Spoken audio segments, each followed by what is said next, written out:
Ungkapan pengetahuan adalah kekuatan sangat relevan dalam dunia peperangan. Semakin banyak yang Anda ketahui tentang musuh Anda, semakin mudah untuk mengalahkan mereka. Jika Anda tahu kemana pasukan dan kendaraan lapis baja mereka bergerak, Anda bisa mengambil langkah-langkah yang diperlukan untuk menghentikan mereka. Jika Anda tahu lokasi aset terpenting mereka, Anda bisa merencanakan serangan untuk menghancurkan mereka. Dulu, pengetahuan didapat dari pengintai dan mata-mata. Kini, pengetahuan berasal dari luar angkasa. Ratusan mil di atas permukaan bumi, satelit melacak pergerakan pasukan, menemukan depot persediaan, memantau pangkalan udara, dan mengungkap posisi tersembunyi jauh di belakang garis musuh. Ukraina sangat bergantung pada sistem-sistem ini dalam perang melawan Rusia. Namun, mata di langit terpenting bagi Kiev bukan diluncurkan oleh negara adidaya sekutu atau perusahaan teknologi milik miliarder. Itu didanai lewat urun dana. Dibeli dan dibayar oleh rakyat Ukraina biasa, yang disebut satelit rakyat ini telah menjadi salah satu aset intelijen paling efektif di dunia dan juga mimpi buruk nyata bagi mesin perang Rusia. Sebelum kita membahas cara kerjanya dan manfaat unik yang dibawanya, berikut adalah kisah asal-usul yang menarik dari sistem satelit yang unik ini. Semuanya dimulai pada tahun 2022 saat tahap awal konflik. Serhei Pritula Charity Foundation memutuskan untuk mengadakan kampanye penggalangan dana untuk 3 drone Bayraktar Turki, mengajak masyarakat umum untuk memberikan donasi. Ini cara pria dan wanita Ukraina ikut membela tanah air tanpa harus mengangkat senjata, dan banyak yang menjawab panggilan ini. Memang pada saat itu, banyak kalangan masyarakat Ukraina melakukan segala yang mereka bisa untuk mendukung pasukan pertahanan negara, baik melalui donasi maupun memberikan dukungan dengan cara lain. Jadi meskipun drone-drone itu memiliki harga yang tinggi, orang-orang tetap sangat senang untuk menyumbangkan apapun yang mereka mampu. Bagi sebagian itu hanya beberapa lusin hryvnia, sedangkan yang lain bisa berdonasi ratusan atau ribuan. Semuanya dihitung dan semuanya terkumpul. Dan tak lama kemudian, secara harfiah, jutaan warga Ukraina bersatu untuk mengumpulkan 600 juta hryvnia, hampir 50 juta dolar, yang diperlukan untuk menutupi biaya drone tersebut. Mereka melakukannya hanya dalam 3 hari saja. Itu prestasi luar biasa hingga produsen drone Turki sangat terkesan pada semangat rakyat Ukraina dan memutuskan memberikan drone itu secara gratis. Tiba-tiba, yayasan itu memiliki banyak uang dan pertanyaan besar tentang cara terbaik menggunakannya. Mereka bisa saja mengembalikan uang ke jutaan donatur, tapi para donatur punya alasan memberi donasi. Mereka ingin meningkatkan peluang negara dalam perang dengan ikut serta dalam upaya pertahanan dan memberi kontribusi untuk menahan invasi musuh. Setelah banyak perdebatan dan diskusi, yayasan itu menemukan solusi yang cukup tidak biasa. Mereka memutuskan untuk menggunakan dana tersebut untuk membeli sebuah satelit. Satelit itu akan dinamai satelit rakyat sebagai penghormatan kepada warga Ukraina pekerja keras dari berbagai latar belakang, kelompok usia, dan profesi yang telah membiayainya. Satelit yang dimaksud adalah model Synthetic Aperture SAR ICE buatan Finlandia. Yayasan tersebut sangat antusias atas manfaat bagi tentara Ukraina, menyebut pembelian ini sebagai langkah penting menanggapi permintaan mendesak pemerintah Ukraina untuk data pengamatan bumi penting. Ini akan sangat bermanfaat bagi angkatan bersenjata kita. Namun, beberapa orang masih bingung dengan keputusan itu. Awalnya mereka menggalang dana untuk drone, aset militer yang bisa memberikan hasil hampir instan di medan perang. Namun, semua dana tersebut justru digunakan untuk sesuatu yang, setidaknya di permukaan, tidak akan mampu memberikan pengembalian investasi secepat itu. Meski Ukraina harus bersabar, satelit rakyat segera terbukti sebagai pembelian yang jauh lebih cerdas dibanding drone manapun. Pada Juni 2024, kurang dari 2 tahun setelah pembelian resmi dilakukan, satelit tersebut telah membantu Ukraina menangkap lebih dari 4.000 gambar target musuh, termasuk 370 lapangan udara, 238 posisi pertahanan udara, dan lokasi pengintaian radio, 153 depot minyak dan fasilitas penyimpanan bahan bakar, 147 gudang rudal amunisi dan persenjataan penerbangan, serta 17 pangkalan angkatan laut. Menurut Direktorat Intelijen Utama Ukraina (GUR), sekitar 38% data yang dikumpulkan ICI digunakan langsung untuk menyiapkan dan melancarkan serangan terhadap musuh, menyebabkan kerugian miliaran bagi Rusia seiring biaya agresi yang meningkat. Itu tidak berlebihan. Satelit ini membantu angkatan bersenjata Ukraina merencanakan dan melaksanakan berbagai serangan sukses, seperti serangan di Teluk Sevastopol pada September 2023 yang mengakibatkan beberapa kapal perang Rusia, termasuk kapal pendarat Minsk dan kapal selam Rostov-na-Donu, lenyap dari peta. Aset-aset tersebut bernilai ratusan juta, sehingga mudah membayangkan kontribusi satelit rakyat pada kerugian miliaran dolar dalam jangka panjang. Satelit ini semakin berguna selama perang, terutama saat Ukraina meningkatkan serangan ke target Rusia seperti kilang minyak dan gudang amunisi untuk melemahkan kemampuan musuh melanjutkan perang. Memang, dalam pembaruan terbaru yang dikeluarkan pada 27 Mei 2026, JUR mencatat bahwa satelit rakyat kini telah menyediakan hampir 6.000 gambar, banyak diantaranya terbukti sangat penting dalam menemukan dan mengidentifikasi aset musuh, serta membantu Ukraina merencanakan serangannya. Unit Intelijen Luar Angkasa JUR menerima gambar satelit setiap hari dan data ini digunakan untuk melacak objek di wilayah pendudukan di Rusia, mengidentifikasi target militer musuh, serangan yang direncanakan, serta menilai konsekuensi dari serangan. Andriy Yusov, juru bicara Kementerian Pertahanan Ukraina, menjelaskan lebih lanjut tentang seberapa besar pengaruh teknologi ini sebenarnya. Dalam perang modern, akses teknologi luar angkasa sangat penting dan satelit rakyat menjadi mata tajam pertama Ukraina di orbit. Kami bisa melihat kemana harus membidik, kami memahami target mana yang paling baik untuk diserang, kami memiliki kendali atas konsekuensi dari serangan tersebut. Kerugian miliaran dolar bagi agresor Rusia adalah hasilnya, termasuk satelit rakyat yang memperkuat ketahanan kami, dan pekerjaan ini terus berlanjut. Kementerian menyebut beberapa lokasi yang berhasil dilacak dan dipantau dengan satelit, bahkan membagikan gambar asli dari luar angkasa, seperti pangkalan udara Oleni, tempat penyimpanan bahan bakar di wilayah Krasnodar, Rusia, lapangan terbang Zayabrovka, dan kapal angkatan laut di Novorossiysk, lokasi yang baru-baru ini diserang drone hingga merusak salah satu kapal perang terbaik Kremlin. Dan satelit rakyat tidak hanya berguna untuk menemukan lokasi-lokasi ini dan melacak pergerakan musuh, tetapi juga untuk mengkonfirmasi dan memahami dampak serangan Ukraina. Setelah serangan ke fasilitas Rusia di belakang garis musuh, GUR Ukraina bisa menggunakan satelit untuk memperoleh gambar jelas dan detail akibatnya. Mereka dapat menggunakan gambar-gambar tersebut untuk melihat target mana yang terkena, seberapa besar kerusakan yang terjadi, apakah api masih menyala, atau perbaikan sedang berlangsung, dan sebagainya. Semua itu penting karena semakin banyak informasi yang dimiliki militer Ukraina, semakin baik mereka dapat mengoptimalkan operasi di masa depan. Ini bagian dari strategi besar negara dan pendekatan perang secara keseluruhan, yang sangat berpusat pada gagasan untuk selalu mencari perbaikan, tidak pernah hanya puas dengan keadaan yang ada, tetapi selalu berusaha untuk melakukan lebih banyak, untuk menyerang lebih keras, menciptakan kekacauan, dan memaksimalkan nilai tiap aset. Hal paling menakjubkan adalah semua ini dimungkinkan oleh masyarakat Ukraina.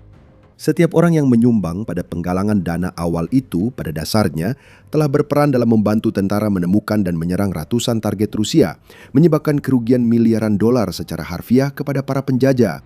Tentu ini bukan satu-satunya satelit yang digunakan Ukraina untuk intelijen dan citra, namun satelit ini punya beberapa karakteristik unik yang membuatnya mungkin menjadi satelit yang paling berharga dan paling penting.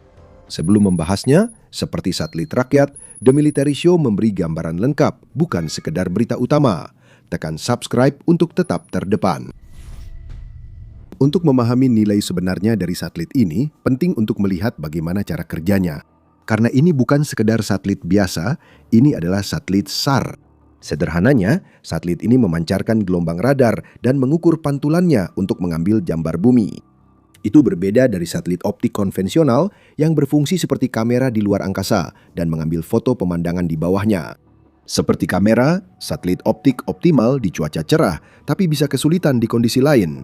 Mereka bisa kesulitan mengambil gambar di malam hari dan tidak dapat melihat menembus awan, asap, kabut, atau hujan, sehingga bisa tidak berguna selama berjam-jam atau berhari-hari saat cuaca buruk. Mereka juga tidak terlalu baik dalam mendeteksi peralatan yang tersamarkan atau tersembunyi. Dan Rusia, seperti banyak militer lainnya, sering menggunakan kamuflase untuk menyembunyikan pergerakan pasukan atau mencoba menyembunyikan aset di bawah pepohonan dan di antara dedaunan, sehingga lebih sulit untuk ditemukan. Satelit konvensional juga mudah dikelabui oleh target palsu. Mereka mungkin mengambil gambar yang tampak seperti ladang penuh tank atau landasan udara dengan puluhan pembom dan pesawat tempur yang siap lepas landas. Padahal sebenarnya itu bisa saja tipu muslihat musuh yang cerdik untuk mengecoh lawan mereka. Keunggulan satelit SAR Ukraina adalah nyaris tak menghadapi masalah itu. Seperti yang dicatat oleh GUR, satelit ini memiliki kemampuan untuk mendapatkan citra kapan saja, baik siang maupun malam, dan dalam kondisi cuaca apapun. Bahkan tidak masalah jika ada awan tebal, karena satelit rakyat memiliki kemampuan untuk melihat menembusnya. Hal ini sangat penting karena jika Ukraina hanya mengandalkan satelit konvensional, selalu ada risiko mendapatkan gambar berkualitas rendah atau bahkan sama sekali tidak berguna akibat awan atau kondisi cuaca buruk lainnya. Menyebabkan angkatan bersenjata negara tersebut memiliki lebih sedikit intelijen untuk digunakan, yang pada akhirnya akan membuat perencanaan serangan menjadi lebih sulit. Rusia dapat memanfaatkan kabut dan awan untuk memindahkan aset atau merencanakan serangan mendadak ke posisi Ukraina yang dapat menciptakan terobosan di garis depan. Dengan satelit rakyat, Ukraina selalu memiliki mata di langit yang terus menyediakan data untuk tetap selangkah lebih maju dari lawannya. Karena menggunakan radar bukan kamera biasa, satelit ini lebih unggul mendeteksi pasukan berkamuflase atau peralatan tersembunyi, serta membedakan target palsu dan aset militer asli secara lebih efektif dengan gambar sangat berkualitas. Memang, ICI, perusahaan di balik satelit tersebut, mengatakan bahwa gambar tertentu dapat mencapai resolusi hingga 0,25 meter per piksel dan satu gambar dapat mencakup area hingga 225 km persegi. Hal itu memungkinkan Ukraina tidak hanya melihat hamparan tanah yang luas, tetapi juga memperbesar dan mengamati bahkan detail terkecil dengan mudah. Banyak negara lain, termasuk sekutu utama Ukraina di Eropa dan luar negeri, juga memiliki akses ke teknologi satelit SAR. Salah satu argumen utama menentang satelit rakyat tahun 2022 adalah mengapa Kiev tidak mengandalkan mitra asing untuk intelijen dan citra yang dibutuhkan. Benar, para mitra seperti Prancis dan Amerika Serikat sangat dermawan mendukung Ukraina, terutama lewat bantuan citra satelit. Namun masalah jika mengandalkan pihak lain untuk memberikan intelijen yang Anda butuhkan adalah Anda tidak selalu bisa berharap mereka bertindak secepat, seresponsif, atau seselaras dengan kebutuhan dan permintaan spesifik Anda seperti yang Anda inginkan. Kisahnya serupa saat membahas bantuan militer lain. Banyak negara telah mengirim rudal, sistem pertahanan udara, hingga tank tempur utama ke Ukraina. Namun keputusan tentang apa dan kapan mengirim tetap ditentukan negara-negara tersebut. Kiev dapat mengajukan permintaan dan mempengaruhi keputusan, namun bukan penentu akhir. Kiev tetap bergantung pada politik dan pilihan negara lain. Untuk urusan citra satelit, Ukraina kadang harus menunggu lama untuk memperoleh gambar yang diperlukan. Para mitranya juga bisa memilih untuk memberlakukan pembatasan ketat pada gambar apa saja yang bersedia mereka berikan. Mereka mungkin enggan membagikan gambar dari lokasi tertentu atau khawatir memperburuk konflik dengan memberi terlalu banyak intelijen terlalu cepat. Dengan satelit rakyat, ceritanya sangat berbeda. Cerita di mana Ukraina menjadi bintang utama, bukan sekadar karakter sampingan. Karena Ukraina operator eksklusif satelit ini, Ukraina yang menentukan data, waktu pengumpulan, dan format gambar yang diberikan. Hal ini memungkinkan pasukan Kiev mengumpulkan data yang mereka butuhkan dengan sangat cepat dan efisien. Yayasan Amal Serhei Pritula juga telah mengonfirmasi hal itu. Satelit ini melintasi wilayah Ukraina 2 kali setiap hari. Dengan pendiri ISI, Rafael Morzewski, mencatat bahwa Ukraina dapat menggunakannya untuk memantau pergerakan pasukan Rusia nyaris waktu nyata, mengambil hingga 24 gambar dari target yang sama setiap harinya. Dan dalam situasi konflik, hal itu lebih penting daripada yang Anda kira. Karena dalam peperangan, tidak ada yang tetap sama untuk waktu yang lama. Rusia rutin memindahkan aset seperti pertahanan udara dan baterai rudal. Pasukan-pasukannya juga terus bergerak dengan formasi-formasi yang bergerak melintasi wilayah garis depan hampir sepanjang waktu. Di bandara, pesawat dan aset bisa dipindahkan ke lapangan atau hanggar lain, sedangkan kapal dapat berpindah antar pelabuhan. Jika Anda harus mengandalkan citra satelit yang membutuhkan waktu berhari-hari untuk tiba, Anda mungkin melihat gambar-gambar yang sudah tidak mencerminkan kenyataan lagi. Salah satu satelit Prancis dapat mengambil gambar brigad mekanis di dekat garis depan. Namun saat gambar tiba di Ukraina, brigad itu mungkin sudah berpindah tempat. Dengan satelit rakyat, Ukraina dapat mengakses citra dengan cepat. Kementerian Pertahanan mencatat gambar sering tiba hanya dalam beberapa jam. Dan kecepatan itu membuat pengambilan keputusan berdasarkan data tersebut menjadi jauh lebih mudah. Hanya GUR Ukraina yang tahu seberapa banyak keputusan yang telah dipengaruhi oleh satelit tersebut, berapa banyak serangan yang telah dibantunya, berapa banyak nyawa yang telah diselamatkannya, dan seberapa besar kerusakan yang dibantu satelit ini timbulkan pada Rusia. Namun tidak sulit untuk melihat betapa pentingnya peran satelit itu dalam keseluruhan strategi. Sepanjang perang, terutama pada tahun 2025 dan hingga 2026, kita telah melihat Ukraina melakukan banyak serangan presisi yang menghancurkan terhadap aset-aset Rusia di berbagai wilayah, seperti Donetsk, Luhansk, bahkan hingga ke Crimea. Banyak serangan ini sangat sukses. Drone dan rudal Ukraina mengenai target dengan efisiensi luar biasa. Di garis depan, pembela Ukraina memasang jebakan untuk pasukan Rusia, mempertahankan pemukiman kecil berbulan-bulan, dan menghabisi kelompok penyerang Rusia satu persatu. Itu bukan karena keberuntungan, itu karena intelijen. Ukraina mampu melakukan serangan seperti ini dan mempertahankan wilayahnya dengan baik karena mereka selalu berusaha selangkah lebih maju dari lawan. Mereka aktif memantau perpindahan aset terbaik Rusia dan pergerakan pasukan mereka. Tidak ada keraguan tentang hal itu. Satelit rakyat telah memainkan peran besar dalam semua itu, menangkap ribuan gambar yang telah membantu negara membuat ratusan keputusan cerdas yang didukung data.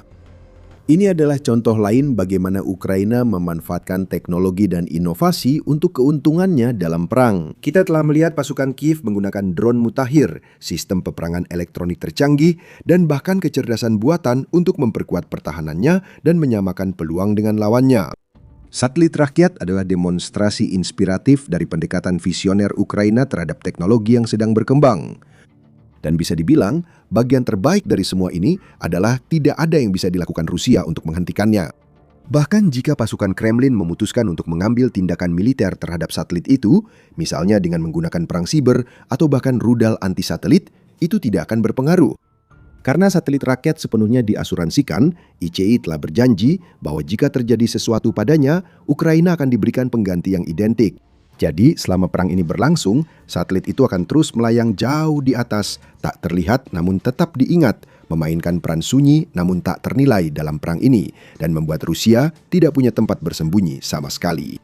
Untuk contoh luar biasa lainnya dari keunggulan teknologi Ukraina, tonton video ini yang membahas bagaimana para pembela Kiev telah menemukan cara menakjubkan untuk menetralkan rudal Rusia tanpa harus melepaskan satu tembakan pun. Atau tonton video ini untuk melihat bagaimana Ukraina membebaskan banyak wilayah sejauh ini pada 2026, tidak hanya menghambat laju Rusia, tetapi juga secara aktif memukul mundur kemajuan mereka dan mendorong mesin perang Kremlin ke titik awal. Agar tak ketinggalan video seperti ini, berlanggananlah The Military Show hari ini. Terima kasih telah menonton.